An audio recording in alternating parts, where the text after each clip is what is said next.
పై పద్యంలో కరి అనే పదానికి అర్థమేమిటి?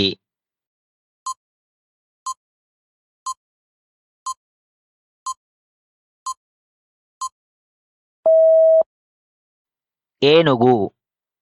సుమతీ శతకంలోని ఈ పద్యంలో కరి అనే పదానికి ఏనుగు అని అర్థం. సంపద పోయేటప్పుడు ఏనుగు మింగిన వెలగపండులాగా తెలియకుండానే మాయమవుతుందని కవి వివరించారు. ఈ పద్యంలో కవి ఏ విధమైన దృష్టికోణాన్ని వ్యక్తం చేస్తున్నారు?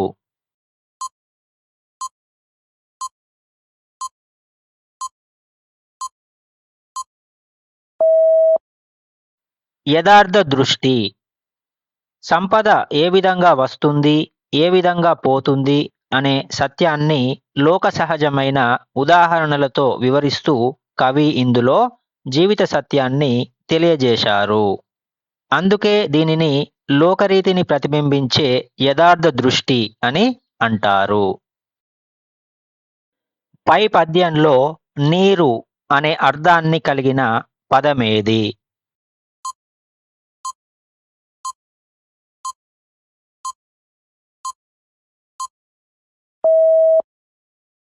సలిలము.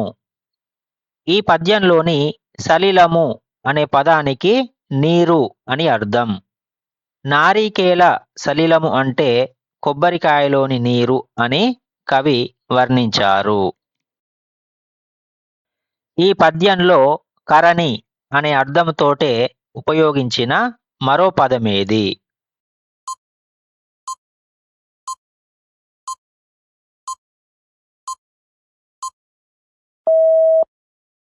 భంగి. ఈ పద్యంలో భంగి మరియు కరణి అనే రెండు పదాలు కూడా విధముగా లేదా వలె అనే అర్థంలో వాడబడ్డాయి. కొబ్బరి నీరు చేరిన భంగి అంటే కొబ్బరి నీరు చేరిన విధంగా, అలాగే వెలగపండు కరణి అంటే వెలగపండు విధంగా అని కవి పోలికను చెప్పారు.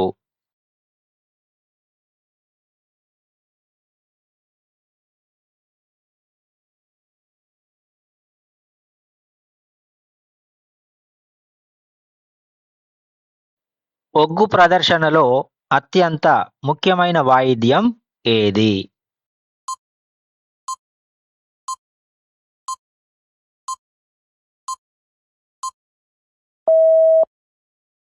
డోలు. ఒగ్గు కథ ప్రదర్శనలో డోలు అత్యంత ముఖ్యమైన వాయిద్యం. ఈ డోలు మోతతోనే ఒగ్గు కథ ప్రదర్శన ప్రారంభమవుతుంది. ఒగ్గు కళాకారులు కథా నడకకు తాళాలతో పాటు ఇంకా ఏమి ఉపయోగిస్తారు?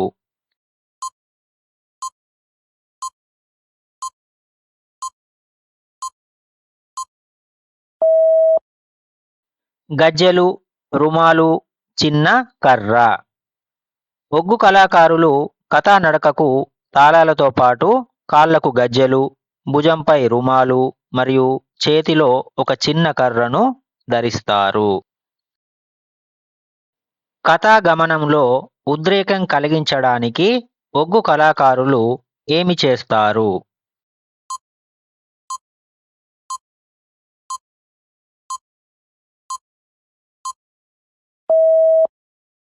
డోలుని మెల్లో వేసుకొని నృత్యం చేస్తారు. ఒగ్గు కళాకారులు కథాగమనంలో కొన్ని సన్నివేశాల్లో ఉద్రేకం కలిగించడానికి డోలుని మెల్లో వేసుకొని నృత్యం చేస్తారు. ఒగ్గు కథ ఎలా ప్రారంభమవుతుంది?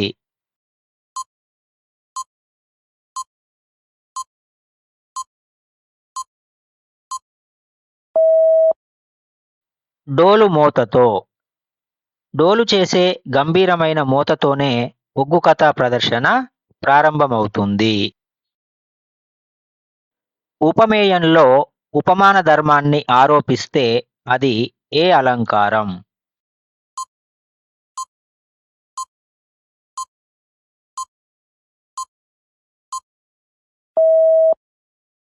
రూపకం. ఉపమేయానికి ఉపమానానికి భేదం ఉన్నా కూడా లేనట్లు చెప్పడాన్ని లేదా ఉపమేయంలో ఉపమాన ధర్మాన్ని ఆరోపించడాన్ని రూపక అలంకారం అంటారు. ఉదాహరణకు సంసార సాగరం అనే పదంలో సంసారానికి సాగరానికి అభేదం చెప్పబడింది. చతుర్మాత్ర గణాల పద్యమేది?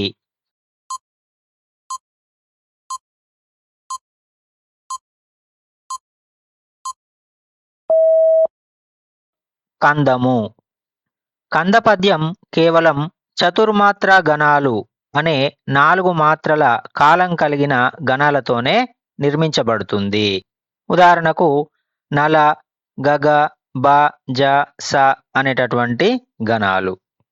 ఈ కంద పద్యంలో 1, 3 పాదాలలో 3 గణాలు, అలాగే 2, 4 పాదాలలో 5 గణాలు ఉంటాయి.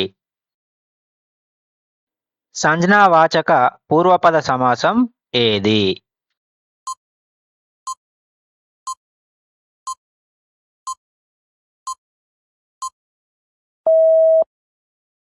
సంభావన. పూర్వపదంలో పేరును తెలిపే సంజ్ఞావాచకం ఉంటే దానిని సంభావన పూర్వపద కర్మధారయ సమాసం అని అంటారు. ఉదాహరణకు గంగా నది, గంగా అనే పేరుగల నది. మాయమ్మ ఏ సంధి ద్వారా ఏర్పడింది?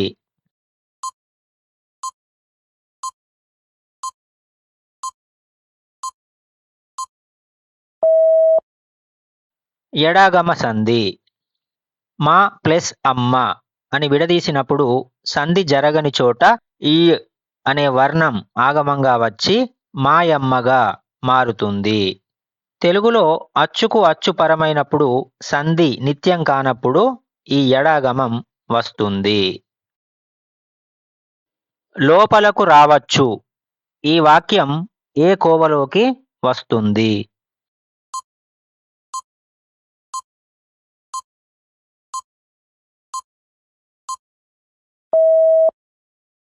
అనుమత్యర్థకం. ఒక పనిని చేయడానికి అనుమతిని ఇచ్చే విధంగా ఉండే వాక్యాలను అనుమత్యర్థక వాక్యాలు అని అంటారు. ఇక్కడ ఇచ్చినటువంటి వాక్యంలో లోపలికి రావడానికి అనుమతిని ఇస్తున్నారు కాబట్టి ఇది అనుమత్యర్థకం అవుతుంది. ప్రథమము మీది పరుషములకు గసడదవలు ఏమి అగును?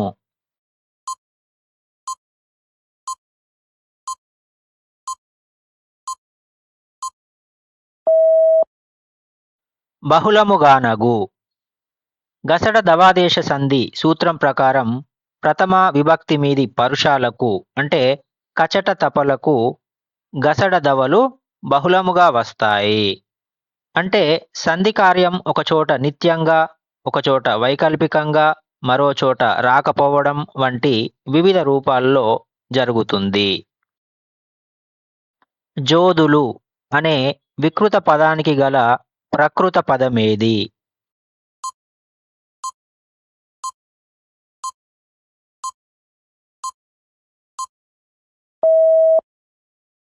యోధులు. సంస్కృత పదమైన యోధులు అనే ప్రకృతి పదం వికృతిగా మారినప్పుడు జోధులు అవుతుంది. యుద్ధం చేసే వీరులను లేదా సైనికులను యోధులు లేదా జోధులు అని పిలుస్తారు. కింది వానిలో కులము అనే పదానికి నానార్థం కాని దానిని గుర్తించండి.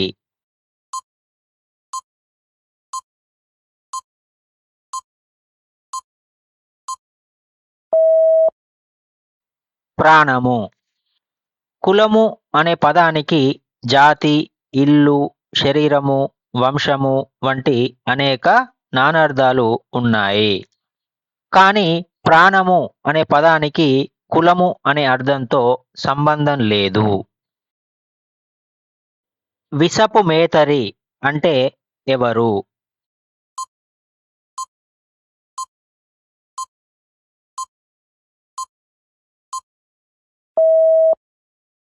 శివుడు.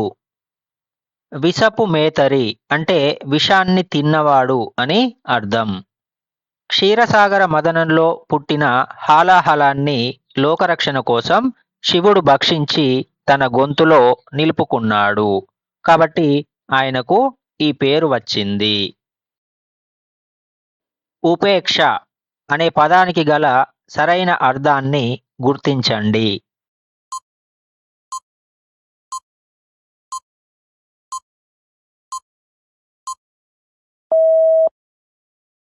అశ్రద్ధ. ఉపేక్ష అంటే ఒక విషయం పట్ల లేదా వ్యక్తి పట్ల నిర్లక్ష్యం వహించడం లేదా పట్టించుకోకపోవడం అంటే అశ్రద్ధ అని అర్థం. 10 సంవత్సరాల జ్ఞాపకాలు. ఎవరి ఆత్మకథ?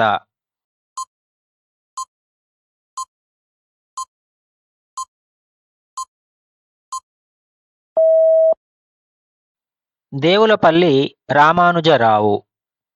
10 సంవత్సరాల జ్ఞాపకాలు అనేది ప్రముఖ తెలంగాణ సాహితీవేత్త దేవులపల్లి రామానుజరావు గారి ఆత్మకథ.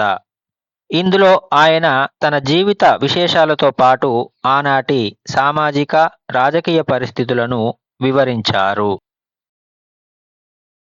డాక్టర్ ముకురాల రామారెడ్డి గారు ఆకాశవాణి ఢిల్లీ ద్వారా పొందిన సన్మానమేది?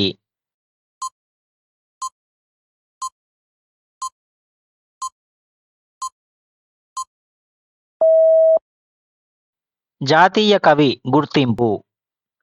డాక్టర్ ముకురాల రామారెడ్డి గారికి ఆకాశవాణి ఢిల్లీ కేంద్రం వారు జాతీయ కవిగా గుర్తింపునిచ్చి గౌరవించారు. ఆయన రాసిన కవితలు మరియు సాహితీ సేవలకు గాను ఈ ప్రతిష్టాత్మక గౌరవం లభించింది. చిందు ఎల్లమ్మ ఏ విదేశీ గడ్డపై తన తొలి ప్రదర్శన ఇచ్చింది?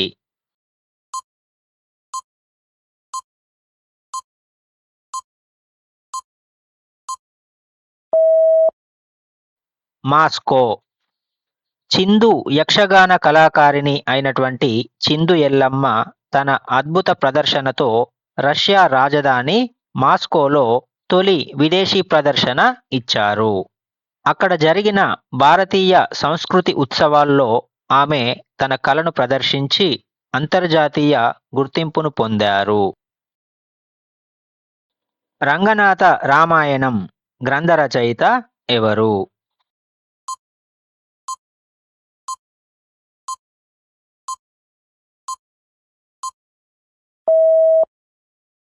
గోన బుద్ధారెడ్డి. తెలుగు సాహిత్యంలో తొలి ద్విపద రామాయణమైన రంగనాథ రామాయణాన్ని గోన బుద్ధారెడ్డి రచించారు. ఇది సరళమైన శైలిలో ఉండి సామాన్యులకు సైతం అర్థమయ్యేలా ద్విపద ఛందస్సులో సాగుతుంది. కవిరత్న బిరుదును పొందిన శతకకర్త ఎవరు?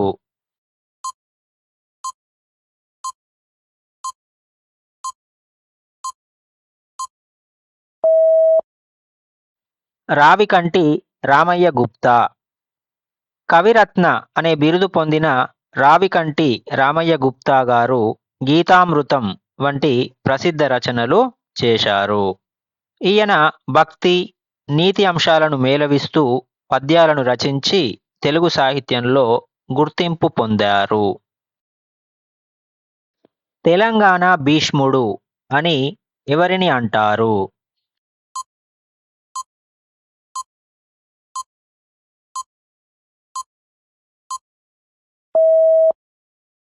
ఆదిరాజు వీరభద్రరావు. ఆదిరాజు వీరభద్రరావు గారు తెలంగాణ చరిత్ర, సంస్కృతులపై చేసినటువంటి విశేష పరిశోధనలకు గాను ఆయనను తెలంగాణ భీష్ముడు అని పిలుస్తారు. ఆయన లక్ష్మణరాయ పరిశోధక మండలి ద్వారా అనేక చారిత్రక సత్యాలను వెలుగులోకి తెచ్చారు. గ్రాంధిక భాషను సాహిత్య ప్రామాణిక భాష అని పేర్కొన్నవారు ఎవరు?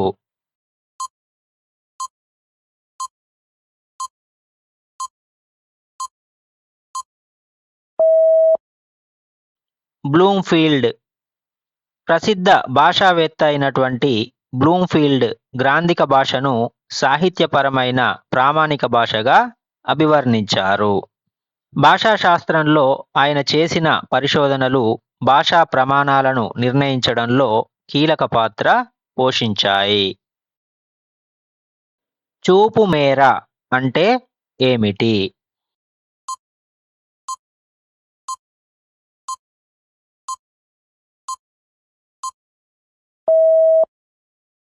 ఒక్క చూపులో విద్యార్థి ఎంతవరకు చూడగలుగుతాడు? పఠన నైపుణ్యాలలో చూపు మేర అంటే ఐ స్పాన్ అంటే ఒక విద్యార్థి తన కంటి చూపును ఒక చోట నిలిపినప్పుడు గమనించగలిగే అంటే చూడగలిగే పదాల పరిధి. అష్టాధ్యాయి, అష్టకం, శబ్దశాసనం, వృత్తి సూత్రం, అష్టిక అనే 5 పేర్లతో పిలువబడే సంస్కృత వ్యాకరణ గ్రంథాన్ని రచించిన వారు ఎవరు?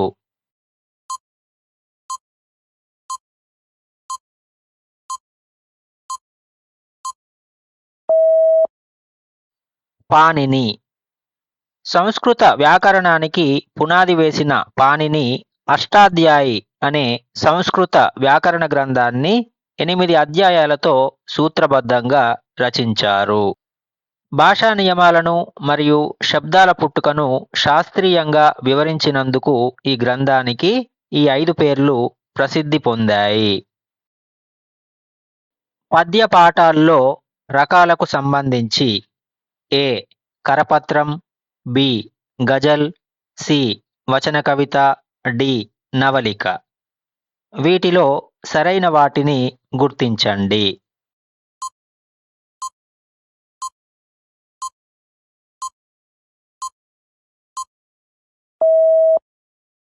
బి మరియు సి మాత్రమే. గజల్ మరియు వచన కవితలు పద్య ప్రక్రియకు లేదా కవితా రూపాలకు సంబంధించినవి. అందుకే ఇవి పద్య పాఠాల్లో రకాలుగా పరిగణించబడతాయి.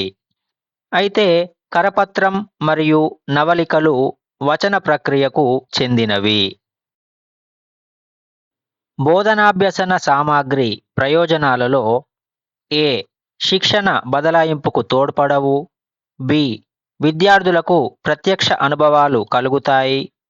సి. బోధనోపకరణాలు ఉపాధ్యాయుడికి పూర్తి ప్రత్యామ్నాయాలు.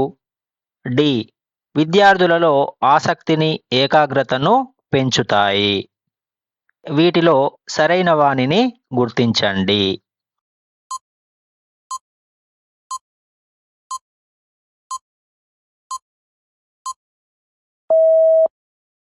బి మరియు డి మాత్రమే. బోధనాభ్యసన సామాగ్రి విద్యార్థులలో విషయ గ్రహణ పట్ల ఆసక్తిని పెంచి వారు విషయాన్ని నేరుగా చూసి అర్థం చేసుకునేలా ప్రత్యక్ష అనుభవాలను కలిగిస్తుంది. ఇవి ఉపాధ్యాయుడికి సహాయకారిగా ఉంటాయి తప్ప ఉపాధ్యాయుడికి ఎప్పటికీ పూర్తి ప్రత్యామ్నాయాలు కాలేవు. తరగతిలో బోధనాభ్యసన ప్రక్రియ జరుగుతున్నప్పుడు విద్యార్థి ఏ విధంగా నేర్చుకుంటున్నాడో పరిశీలించి పిల్లల అభ్యసనాన్ని మెరుగుపరచడానికి జరిపే మూల్యాంకనం ఏది?